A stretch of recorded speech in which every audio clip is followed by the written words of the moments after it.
बिस्मिल्लाहिर्रहमानिर्रहीम अल्हम्दुलिल्लाहि रब्बिल आलमीन वल आक़िबतु लिल मुत्तक़ीन वस्सलातु वस्सलामु अला सय्यिदिल मुरसलीन नबिय्यिना मुहम्मद व अला आलिहि व सहबिहि अजमईन अम्मा बाद। आदरणीय दर्शक मित्र, प्यारे भाइयों और दोस्तों, माँओं और बहनों, दो लिंगों अर्थात पुरुष और महिला के बीच संघर्ष का इस्लाम में कोई स्थान नहीं है। दोनों के बीच प्रतिस्पर्धा का कोई स्थान नहीं है। दोनों के बीच तुलना का कोई स्थान नहीं है।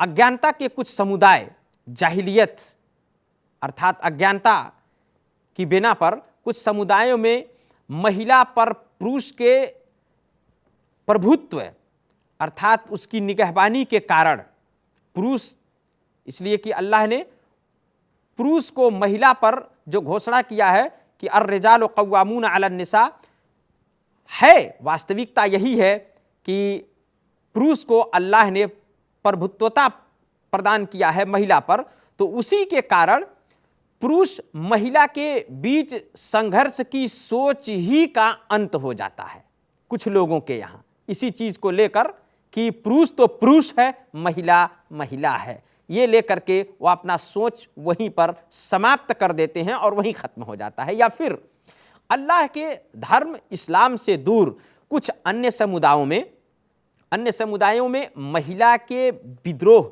तथा अपनी प्रतिभा एवं प्रकृति से बाहर होने के कारण सोच का अंत हो जाता है। दोनों स्थिति में महिला को तुच्छ और छोटा मान करके वो कुछ भी नहीं करते। यदि लोग अल्लाह के धर्म विधान, अल्लाह के बनाए हुए धार्मिक नियम से, कानून से दूर न हुए होते तो ये स्थिति कदापि उत्पन्न नहीं होती। जैसा कि अल्लाह के रसूल सल्लल्लाहु अलैहि वसल्लम का फरमान है, अल्लाह ताला ने कुरान के अंदर, जैसा कि अल्लाह ताला ने कुरान के अंदर कहा कि वला ततमन्नौ मा फद्दलल्लाहु बिही बअदुकुम अला बअद लिर्रिजालि नसीब मिम्मा इक्तसबू वलिन्निसाए मिम्मा इक्तसब्न। अल्लाह ने कहा कि तुम उस वस्तु की कामना ना करो, उस चीज की कामना ना करो कि जिसके कारण अल्लाह ने तुम में से कुछ को कुछ पर प्राथमिकता, श्रेष्ठता प्रदान की है। पुरुषों का अपनी कमाई में हिस्सा है तथा महिलाओं का अपनी कमाई में हिस्सा है, एवं अल्लाह से उसकी कृपा मांगो। तो महिलाओं को तुच्छ ना ठानो या उसको छोटा ना समझो या अपने प्रतिस्पर्धा के लिए या उसको लेकर के आओ और पुरुष के बराबरी उसको कराओ, तो ये भी चीज सही नहीं है।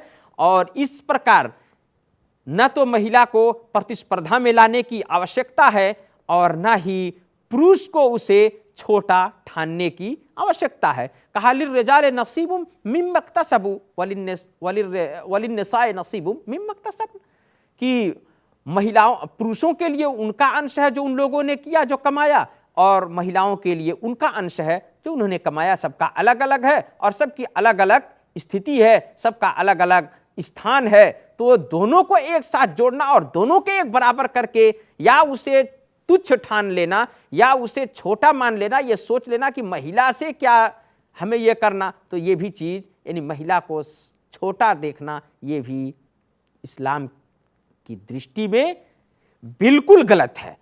कहीं नहीं इस्लाम ने इसकी शिक्षा दी है। इस्लामी दृष्टिकोण से दो लिंगों के बीच संघर्ष, लड़ाई के लिए कोई स्थान नहीं है। न ही सांसारिक लक्ष्यों के पीछे भागने तथा दौलत जमा करने के लिए प्रतिस्पर्धा की भावना से कोई गुंजाइश है इस्लाम के अंदर, और न ही एक दूसरे की भावना की कोई गुंजाइश, और न ही एक दूसरे के विरुद्ध परस्पर आपस में पुरुष महिला के बीच किसी अभियान के छेड़ने का, एक दूसरे पर हावी होने तथा कमी निकालने और दोष ढूंढने का कोई स्वाद ही है, कुछ भी नहीं है। ये इस्लाम ने इसको नकारा है सिरे से।